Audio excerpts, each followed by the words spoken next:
আসছে বাজেটে সরকারের সামাজিক নিরাপত্তা কর্মসূচির আওতায় সুবিধাভোগীর সংখ্যা বেড়ে দাঁড়াবে প্রায় 3,63,00,000।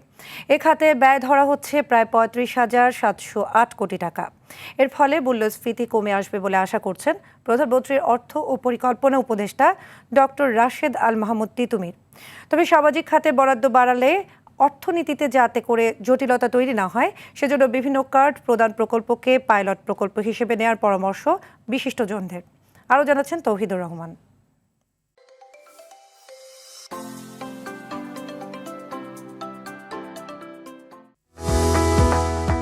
একটি কল্যাণমুখী রাষ্ট্র ব্যবস্থার জন্য বাজেটের সামাজিক নিরাপত্তা খাতে বিএনপি তার রাজনৈতিক ও অর্থনৈতিক রূপরেখা তুলে ধরতে চায়। উদ্দেশ্য অসহায় ও বয়স্ক নাগরিকদের সুরক্ষা প্রদান, দারিদ্র মানুষের সংখ্যা কমানো।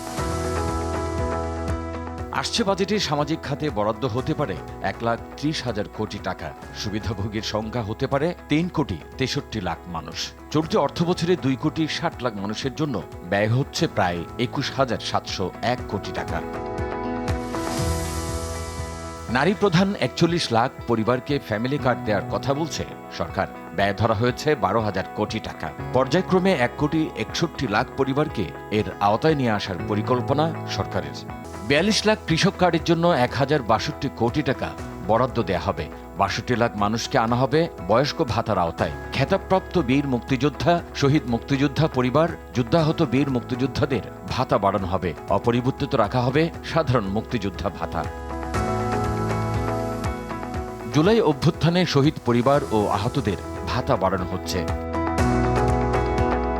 ধর্মীয় প্রতিষ্ঠান, খাল খনন ও বৃক্ষরোপণ কর্মসূচির আওতায় উপকারভোগীর সংখ্যা 17,784 জন থেকে বাড়িয়ে 2,56,666 জন করা হবে। আসছে বাজেটে ধর্মীয় নেতাদের সম্মানে বাড়ানো হবে। চলতি অর্থবছরের খাল খনন কর্মসূচির আওতায় 26,67,000 মানুষ রাখা হয়। আগামী অর্থবছরে এই সংখ্যা 34 লাখ করা হবে।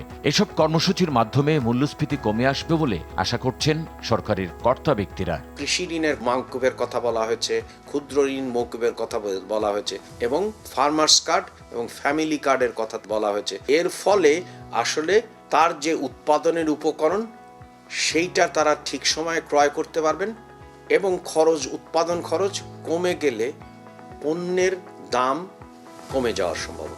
তবে অর্থনীতির কঠিন সময়ে বর্তমান সরকার দায়িত্ব নিয়েছে মন্তব্য করে বিশেষজ্ঞরা সামাজিক খাতে বরাদ্দ দিতে সাবধানতার পরামর্শ দেন। কার্ডগুলোর সম্পর্কে ব্যাপকভাবে ছড়িয়ে দেওয়ার আগে পাইলটিং করে এগুলোর উপযোগিতা বোঝা দরকার আছে। একটি কমন প্ল্যাটফর্মের আন্ডারে, একটি কার্ডের আন্ডারেই যাতে পরিবারগুলো সহায়তা পায় সেটি যেন চেষ্টা করা হয়, কেননা নতুবা যে পরিমাণ ডুপ্লিকেশন হবে, যে পরিমাণ লিকেজ হওয়ার সম্ভাবনা আছে সেগুলো বন্ধ করা দরকার। অনেক ধরনের রিডান্ডেন্সি আছে, মানে একই জিনিস হয়তো দুবার আছে।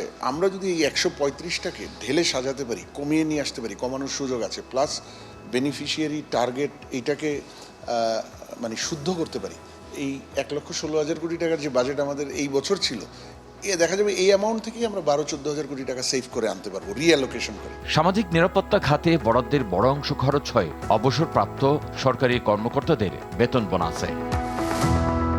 তৌহিদুর রহমান, RTV, ঢাকা।